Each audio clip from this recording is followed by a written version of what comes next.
Okay, this is my review of the Xtep 2000 km 5. So this is a continuation of the series I'm doing on shoes from brands from the East. Xtep is a brand I'd never heard of. I had a little knowledge of Anta, and I think I've seen Li Ning, which I have some reviews coming up. I had never heard of Xtep.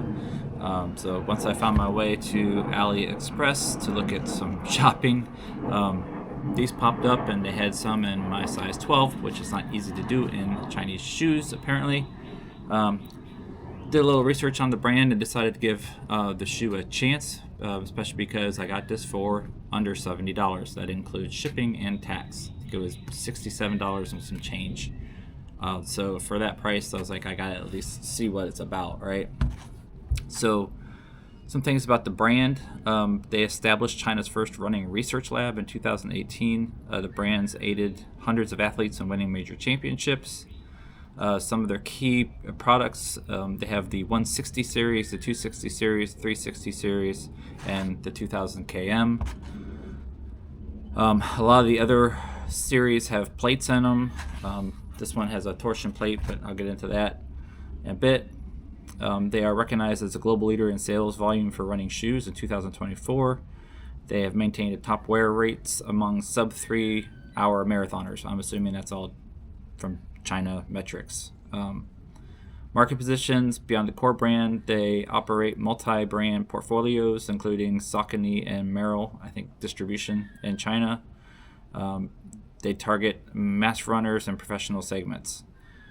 They have a strong investment in research and development to produce lightweight, breathable, and durable super shoes and daily trainers. So my review goal on this one is just a viewpoint of giving feedback on the shoe. This was not sent to me by the brand.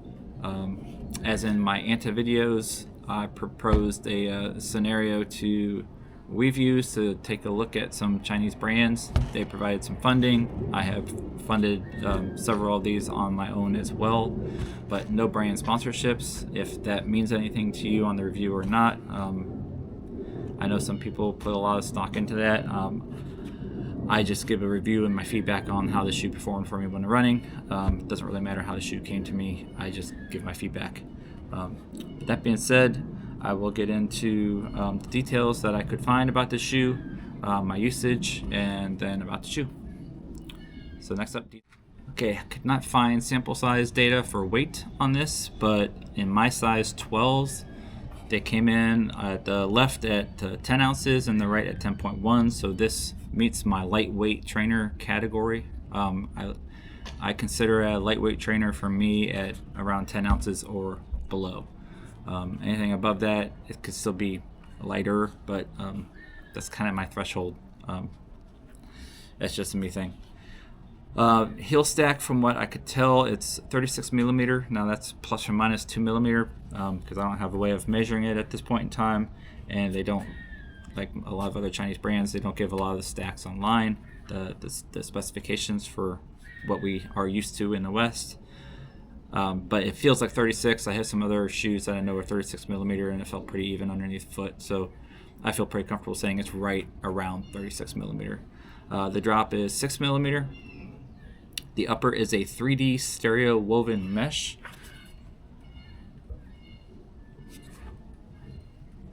Love the design. The midsole is something called a 4-length Ace foam. That is what they call this Xtep Ace here. I knew it was on there. For the most part, it feels like, and from what I could find online, it's a supercritical TPU based foam. I did see a couple that thought it was PIBA, but it doesn't feel like PIBA to me. It feels like a TPU, but it could be PIBA. But I think it falls in line with TPU.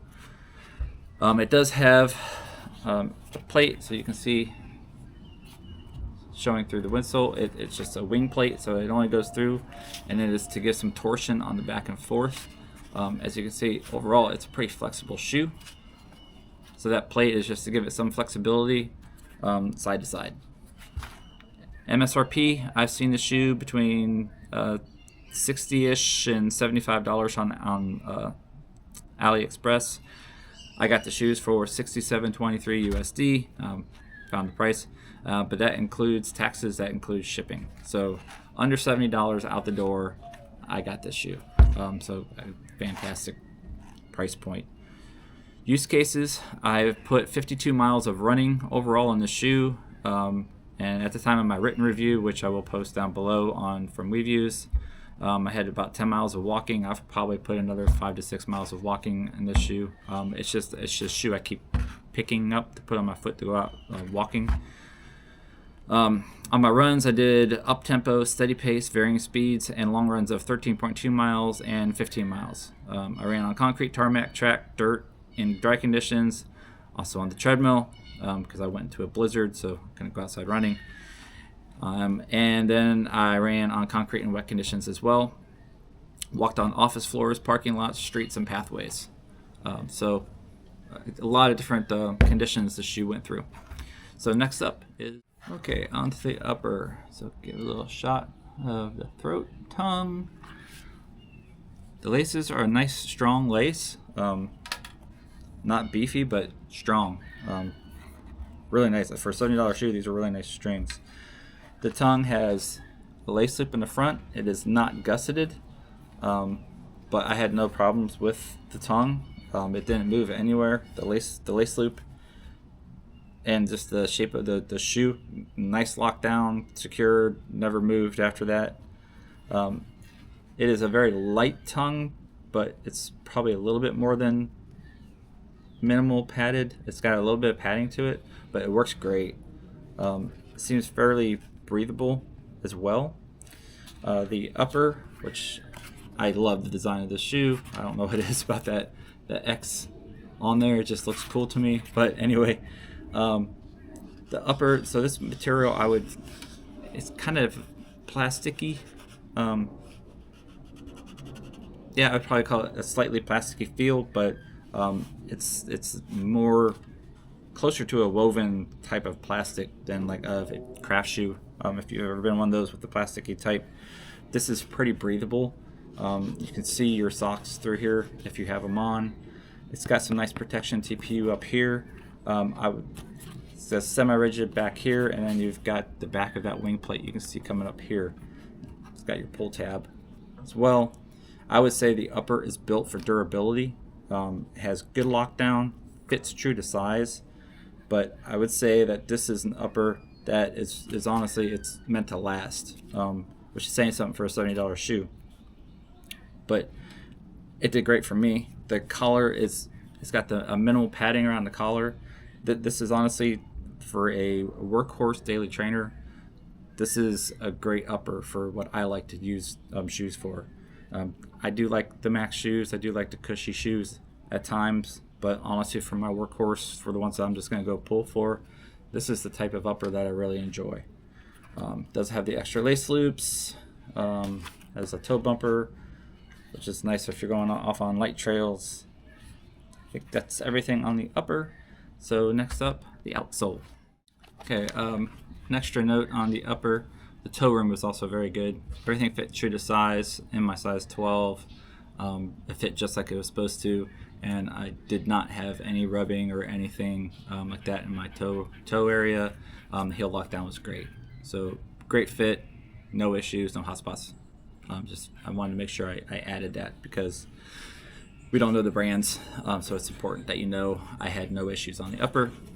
So the outsole, this is a CPU.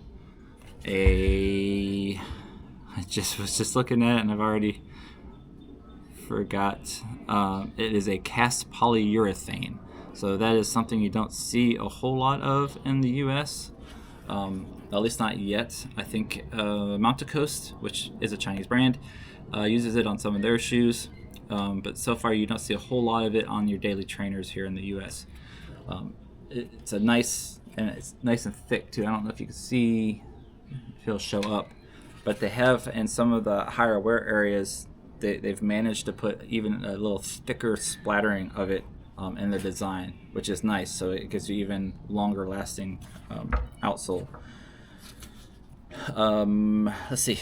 It has a nice tread. I had great traction in wet, great traction in dry. Did great in the office, of course. Parking lot. I had great confidence in this shoe wherever I ran. It was good on some light trail running, good on concrete, tarmac, track. Anything I put this on, it did well.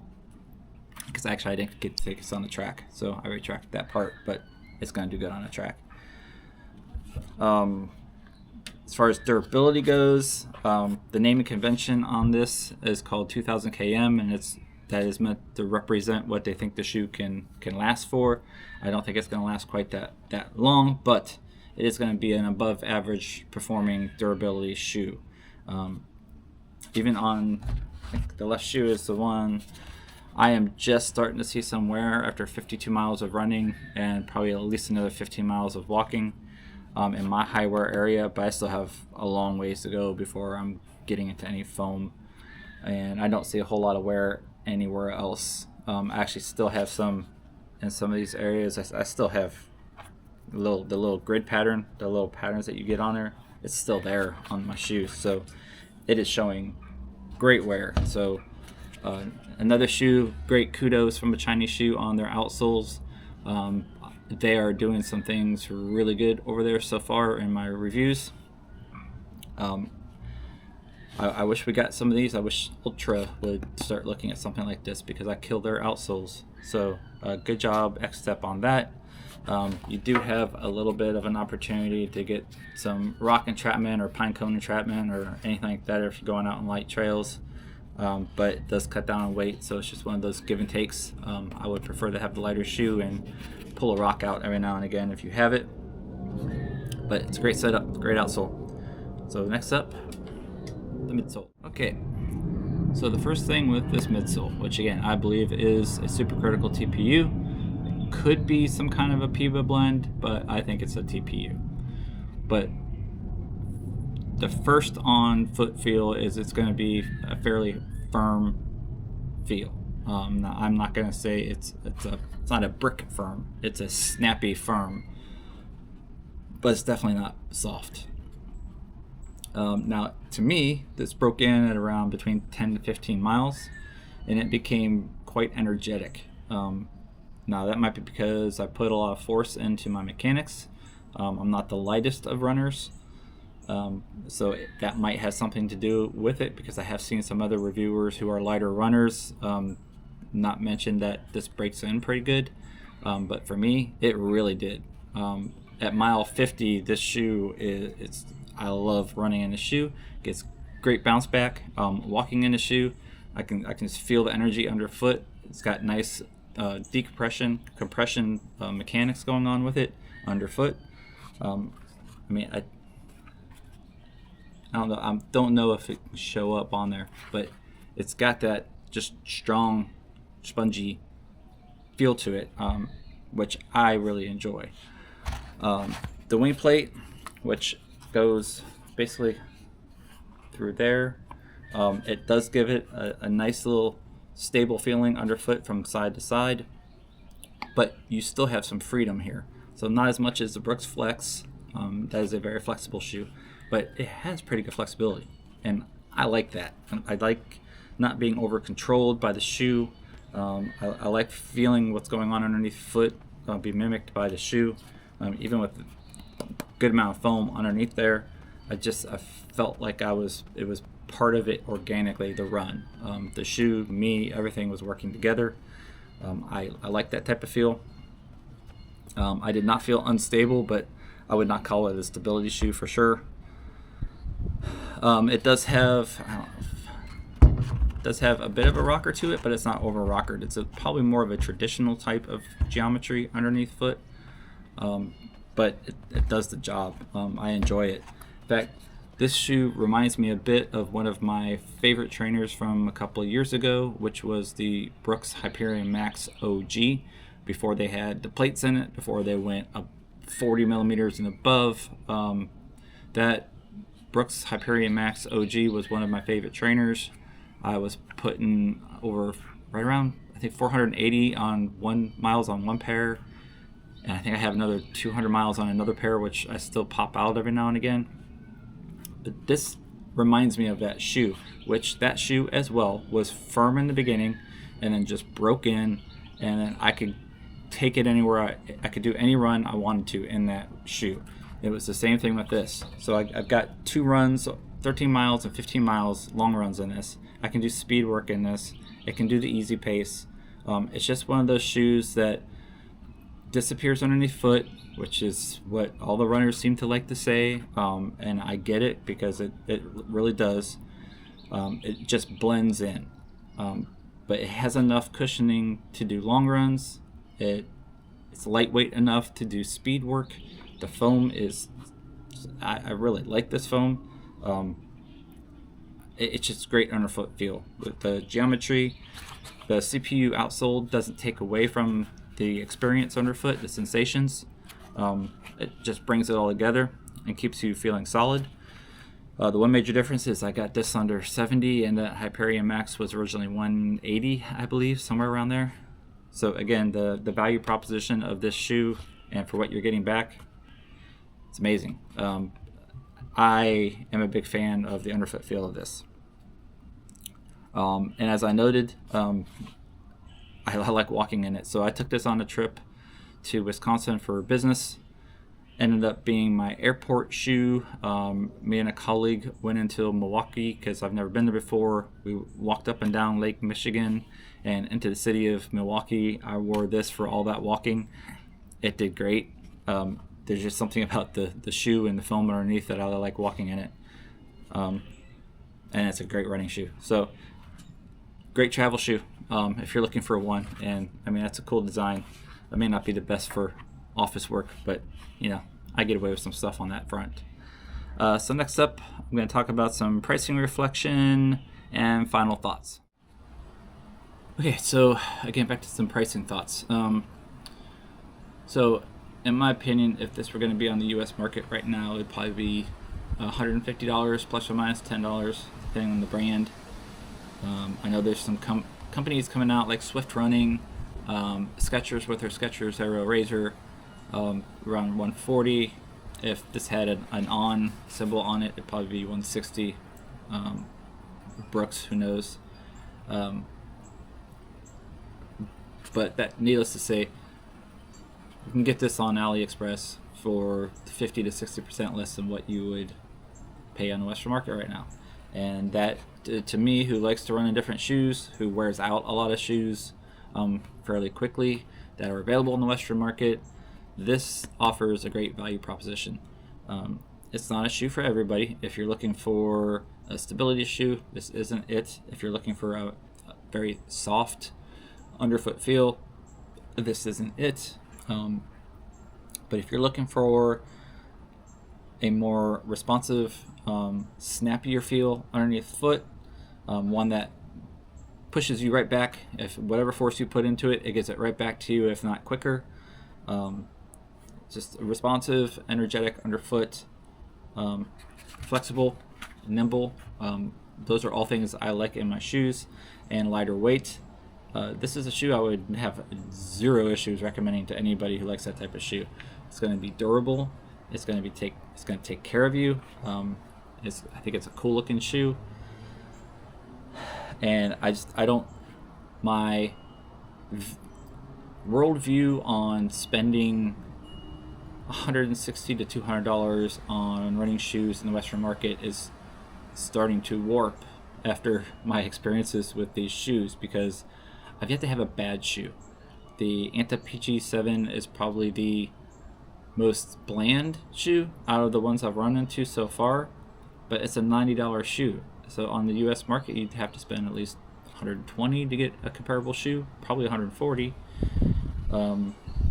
This one, I mean, this is a shoe that if it were on the Western market, they'd probably be taking to running shoe stores and doing demos on and trying to get people to buy it at a 140 to 150, maybe 160 price range. So it's a great shoe. I don't know what else to say, because I'm floored that this is standardly under $70. I think I've seen somebody comment that they found it for around $50 on another YouTube post. So that's the thing with AliExpress. If you use their the coin savings and some of the games that they have that you can play on there, you can earn coupons and earn percentage off. And if you pay attention and combine those things, you can save on shoes that are already less expensive than what you would find on the Western market. So you can save even more money. So just a lot of potential to have some fun shoes that work well for you, that last. So far, the shoes I've had are going to be durable and just offer a great value proposition. So again, I don't even know how to rate shoes anymore, because when I put this on, I'm mentally trying to compare it to shoes that are double its cost. So it makes it hard to rate a little bit. Anyway, that is all I have for now. I'm just going to double check to make sure I don't have anything else to say, which I don't think I do. So yeah, if you see this on AliExpress, my only recommendations on that, or make sure you're buying from the brand store. Just go in, you can follow the store, and just make sure it has a little brand name up there if you're going to order. I've gotten all my shoes within 14 days, normally sometimes 10 days. So if you're just patient and they communicate, I have a bad experience with Amazon, which I'll get into on a couple of my leading shoes. AliExpress has been great. They communicate a lot.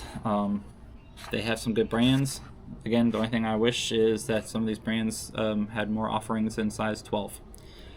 But other than that, take a look at the shoe. If you're looking for an inexpensive shoe to try out in the Chinese market, I think this would be a great entry shoe for anybody who does, of course, enjoy a more firmer, snappier underfoot feel.